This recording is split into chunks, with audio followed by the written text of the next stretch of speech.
Hi, my name is Remi Olutimayin. I am a voice actor and I am also a voice director. I've been working in animation for a very long time, since about 2008. I'm based in Lagos, Nigeria. In December 2023, I received the award for Best Voice Actor in Africa for animation from the SOVAS organization, which is the highest organization there is for recognizing voiceovers. I'm also on the spectrum.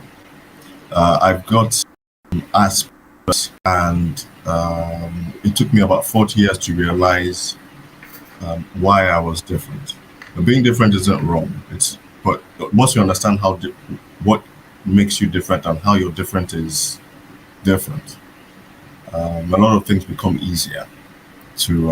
You forgive yourself a lot more easily, and you navigate social situations a lot better. So I was born in Lagos, Nigeria, in the late 70s. So yeah, I'm just a bit older than the millennials, and I grew up in an area called Ikoyi, with my dad, my mom, and my younger sister. And during that time, nobody knew anything about Asperger's or autism. It was just a case of, well, for me, it was a case of recognizing early that I was different, just like some of my classmates were different, and trying to, should we say, navigate life without drawing undue attention to myself, because as what is regular with our experiences, once you're different, you get isolated, you get marked out, and you get bullied. So yeah, I just went into the fray and kept adapting, recognizing social dynamics, and just forging through. Now, the interesting thing about that is that in doing so, one of the things that I picked up was a very good ear for people's energies. Yes, that's the best way I can put it. So when they speak to me, I know if the person was really being friendly. I know if the person was being insincere. I essentially just decide whether or not I was safe or not safe. There were other things that were involved in my masking, but that stayed with me. And when I say stayed with me, I mean that's one of the reasons why, that's one of the tools that I brought into my professional life, my career. As voiceovers are mostly dedicated to advertising and the different ranges of advertising.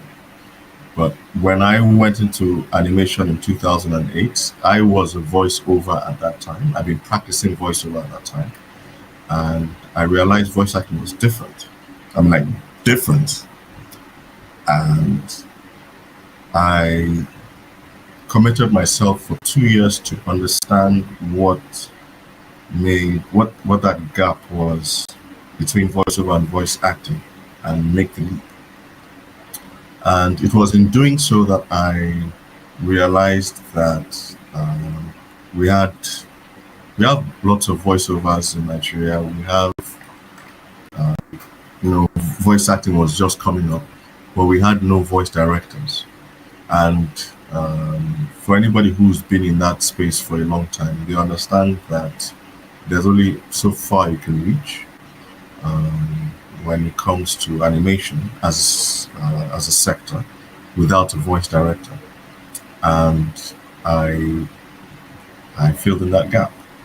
I applied myself to it, between watching interviews, reverse engineering animation I'd seen. And what I mean by that is that I would watch animation, I take note of the cast, I then look for their interviews online, and I then compare what they did with how they sound when they're just speaking. And there was so many clues that I picked up from that. As a success leaves clues, so many clues that I picked up from that. and I'm still learning it actually. So it took me about 4 years to realize that I was the only voice director for animation in Nigeria, because I kept looking for that voice director and I couldn't find it. And then 8 years from when I started, I realized I was the first voice director for animation in West African history. You know, and it's an interesting revelation, and I'm grateful that my path, the successes that I have experienced so far, reflect the dedication I've given to the art. Now, it's very easy to look and say, okay, yeah, you know what, yeah, you don't have a problem. Would you want to, you know, go into your neurodiversity? Why would you want to bring it up as a, why would you want to make it important? Well, the thing is, I live in Nigeria, and to say that you are neurodivergent is tantamount to declaring that you have a weakness. And Nigeria is mostly a warrior society. Yeah, as in like the toughest survive and all that sort of thing. And I realized that though I had been suffering because I spent so much of my time wondering what is wrong with me, not realizing that there wasn't anything wrong. As in, Asperger's has come in, as in, there are things that it has added to my skill set I can't take away from. As in fact, I know because of, as in, I'm grateful, I'm happy, I love being neurodivergent because of the things that it adds. The thing too, however, is that if it is not understood, then you will have bouts of self-rejection, and depression can set in and things like that. Now, as far as I'm aware, I'm at my, for the people my age, I'm in my mid-40s now. I don't know anyone, I'm yet to meet someone my age range who's coming out to say, you know what, I'm neurodivergent. And I understand why.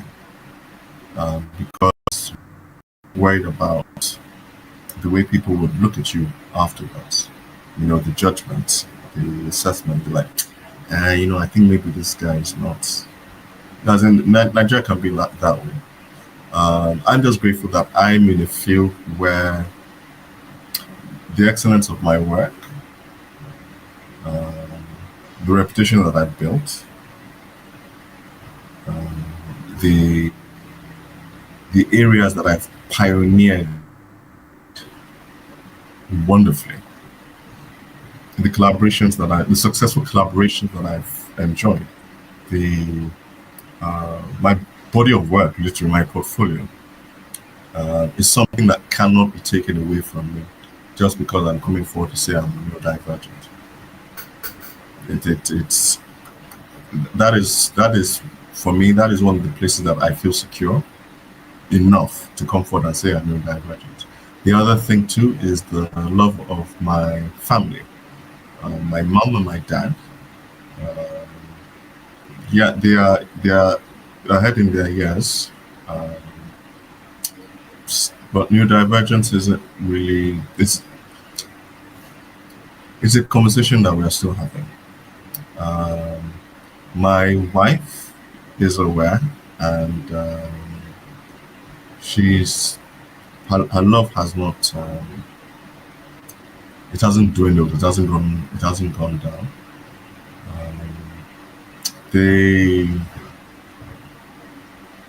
I think possibly the only person who currently in my family who can relate with my situation is my son, Fela. He was diagnosed as being on the spectrum about 2 months prior to making this video. And when he and I make eye contact, yeah, we get each other. So we get each other. And Even the way that we communicate with ourselves, it's not loud, um, it's not neurotypical, but we connect, and that's a wonderful thing for me. When my son and I communicate, just from like eye contact, beginning from eye contact, um, we understand each other. It's not in a typical fashion, you know, but we understand each other, and it's well, I'm his dad, so I have to do dad things, you know. But I can empathize with his struggles in terms of adapting to a neurotypical world, and it's I think I kind of understand how my parents felt back then, even though I was, should we say, I could pass through society, as my masking game was fantastic, you know. But there were certain things that brought defeat for my parents, socially speaking, when it came to me, you know. But I think that well, I can empathize with them now, you know, which makes me love them even more. Okay.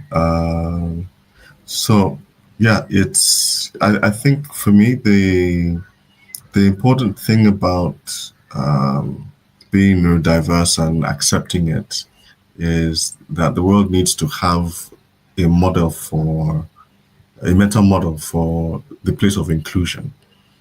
Not about internal ableism or things, no, just inclusion. I believe that once you're better informed, you can make better choices and help people become the best versions of themselves, at least better version than in whatever it is that you're engaging with them, whether it's play or work, whether it's something that's social or, you know, even trying to solve a problem. You know, the place of inclusion is to say, okay, you are you have your identity, you are in this space you are safe. Whatever mistakes you make, whatever errors you make, whatever shortcomings you make, we are going to solve the problem. We're not going to try and solve you. You know, I think that distinction is very, very important. Yeah, so it's been 6 years since my diagnosis, and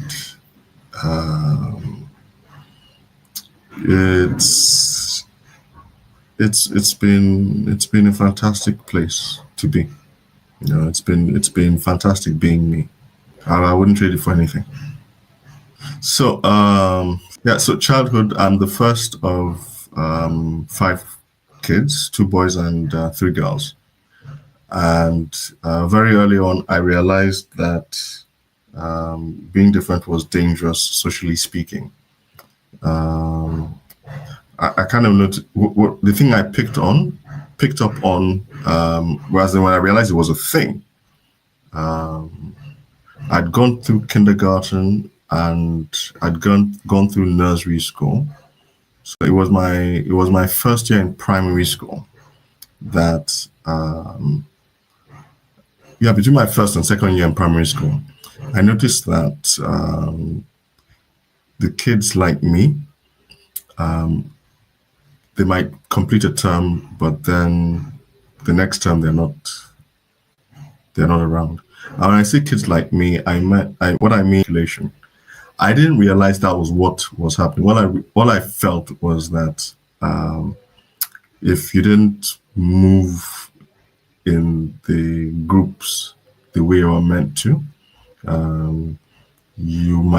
I might be next. You know, if I didn't do what I was supposed to do, I might be next. And that's where my masking started to come into play. The masking took on very interesting forms. I think one of the more interesting forms was that I forced myself into social interactions. I still do that till today because I realized that as a human being, you cannot avoid, you need to be in a community of sorts. And you need to, once you're in a group, you need to for them to make them to feel safe around you, for you to get that buy-in. You need to engage them and understand how they